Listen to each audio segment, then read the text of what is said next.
Welcome to my channel. Be how I'm mechanic.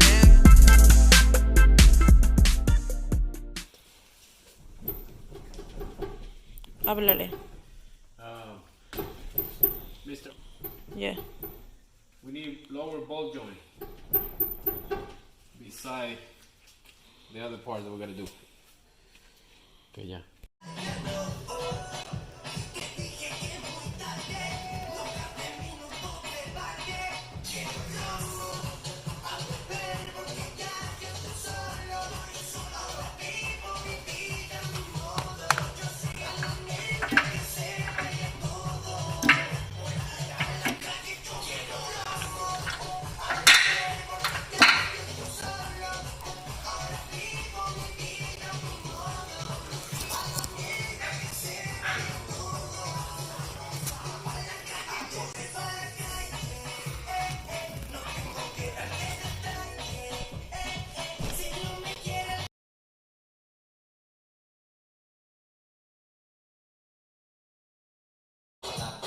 Alright, so to take this out, you know, this thing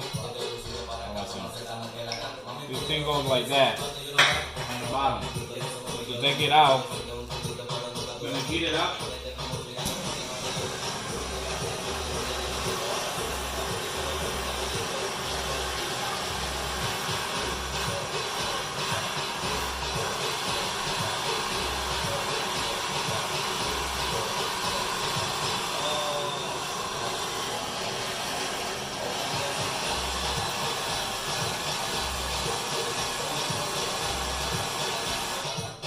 Then we take a 34-inch socket, stick it in there. Make sure you got a piece of 2x4 under. Then you get another socket.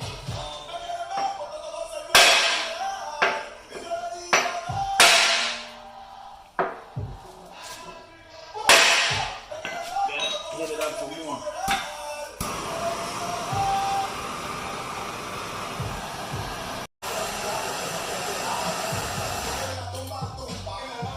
Try again.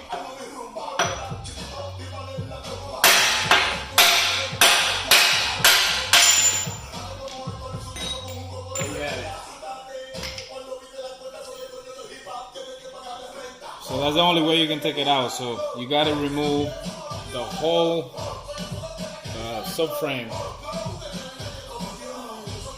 lower frame.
This one is a 28. So 32 was the front, 34, sorry. 34 the front, 28 the rear.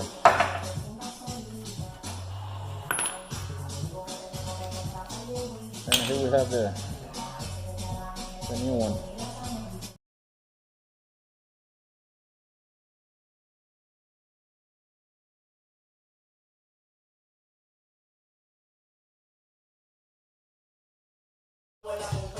Alright, so to get that in like that,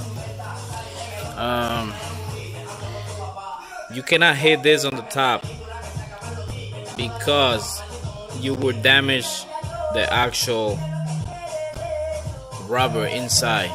So what you gotta do, you gotta make sure you put some grease. This is lithium grease. lithium grease. You can put DW40 or grease, anything. So get that. Let me get some of this too.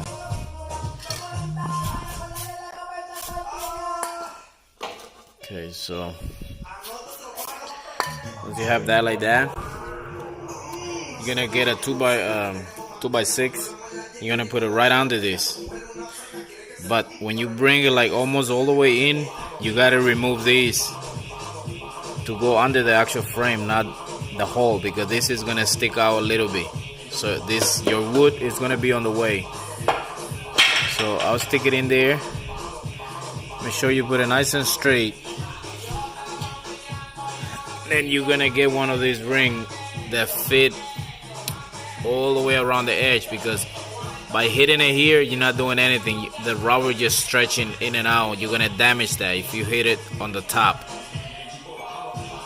Even if you try putting this and put a screw on the bottom, that might work, but still you're gonna press the rubber. You're gonna be playing with the rubber. So, but you can do it that way, because this is gonna compress, and this big watchet is gonna hit the edge right here, and that's what you want.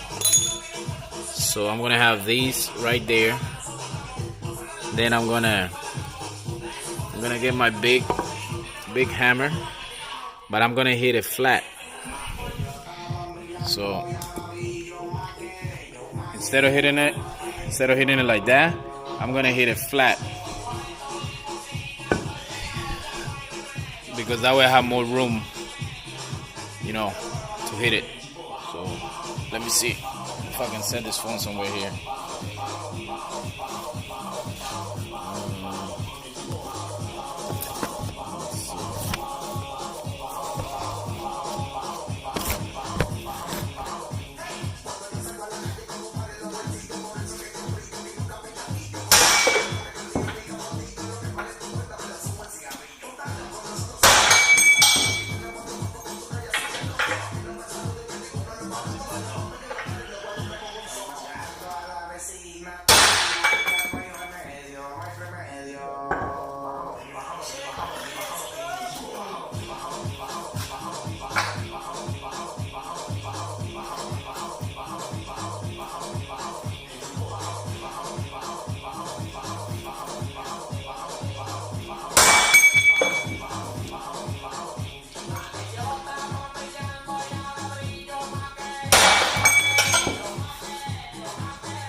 There you have it.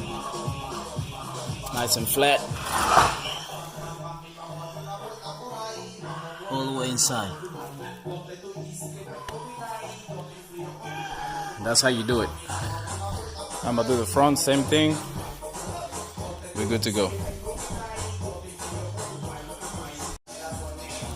Alright, so same thing for the back. That's one of the back, already did that. Now I'm gonna show you how to do this one. So same thing here. Make sure you get a 2x4 under. You put this straight. Then you get something that fit around the edge, because that's where you want it. That's where you want to hit.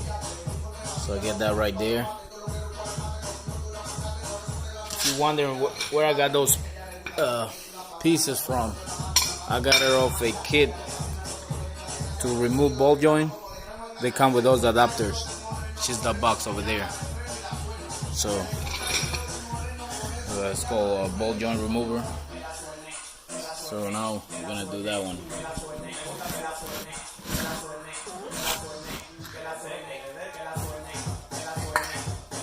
This one I'm gonna actually hit it with this solid surface.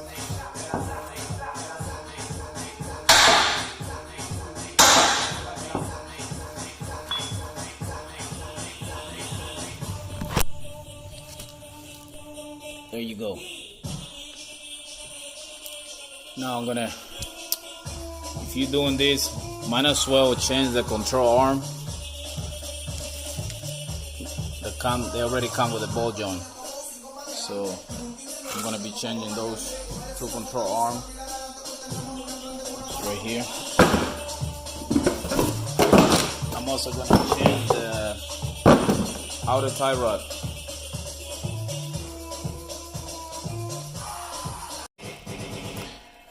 Alright, so there you have it. Put the new control arm, outer tie rod, the lower control arm, both sides.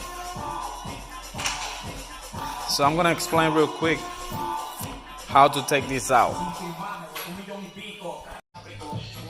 Alright, let me explain real quick how to take that off. So this is the front of the car, that's the back. So first thing, you're gonna remove everything. Most of these you only gonna need a 18, and you're also gonna need one of these to remove this outer tie rod ball joint, this press. All right, so you're gonna remove this ball. It's 18 for the lower ball joint. You're gonna remove your outer tie rods on both sides. Once you have that, you're gonna come back here. You're gonna remove two 18s here, and then the long one. Remember, I'm showing them everything from above, but everything will be under. So you're gonna have three 18s here, three 18s on that side.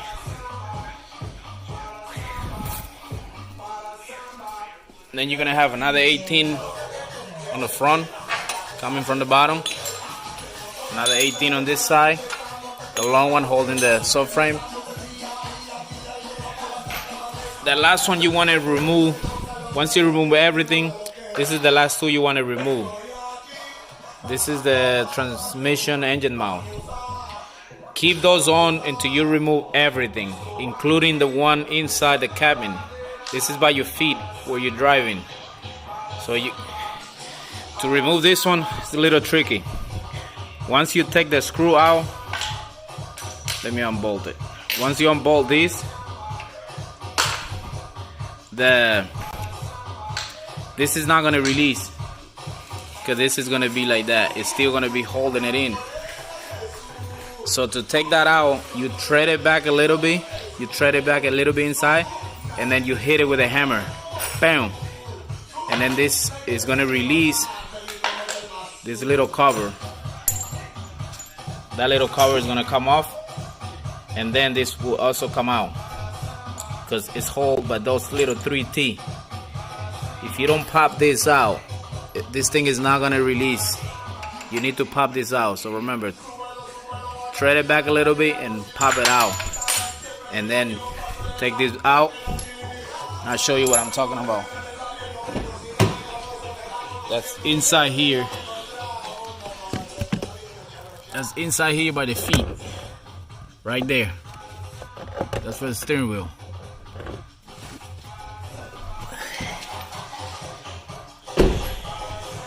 This is how it looks without the subframe. This is the bracket. Oh, I forgot to mention about this bracket. It's whole. That's for the exhaust. That's held by 212, I believe so. That's right here. 212. Is it 12, 14? Let me see. I'll confirm right now. Yeah, 12. So 212. Yep, 12 right there. So 212. That's holding the exhaust. And remember, leave these for last. Once you remove everything, then you take these two. You gotta put a jack under. Got the jack right here. You gotta have a jack right under the rack and pinion. What's cool about this rack and pinion is there is no lines. There's no line hooked up to it. So all you gotta remove is the two outer tie rods and the steering column here. There's no line. This is run by a motor, so it's electronic power steering. So it doesn't require power steering pump and all those lines and all that mess. Alright, I hope this video helped you do your own work. I'm doing this by myself, and trust me, it's not easy. So if you have an extra help, extra hand, will actually help a lot. Wish me luck. I gotta put it back now. Taking it down is easier than putting it back.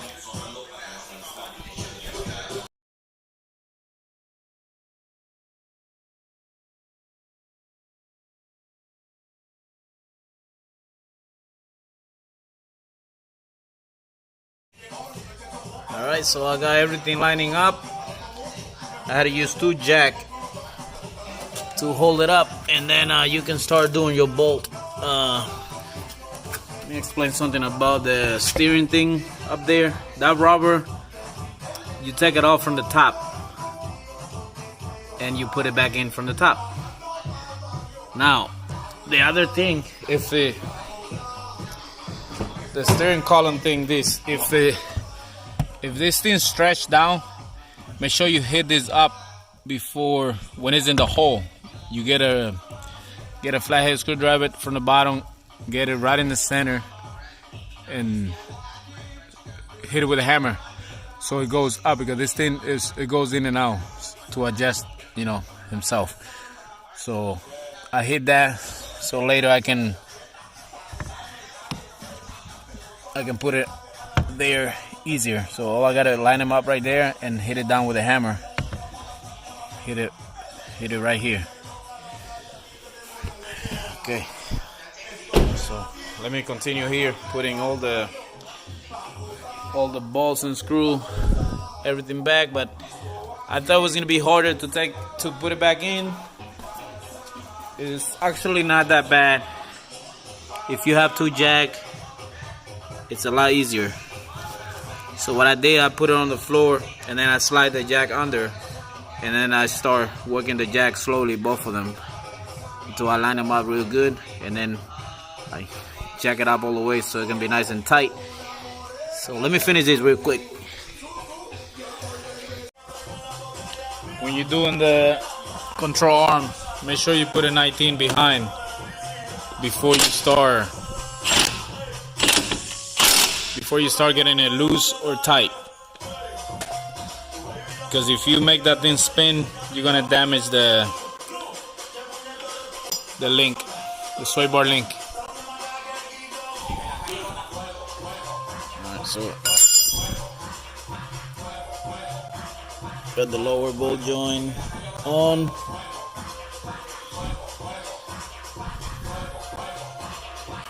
Now we got everything on the bottom already. Just gotta do the other side of the wheel.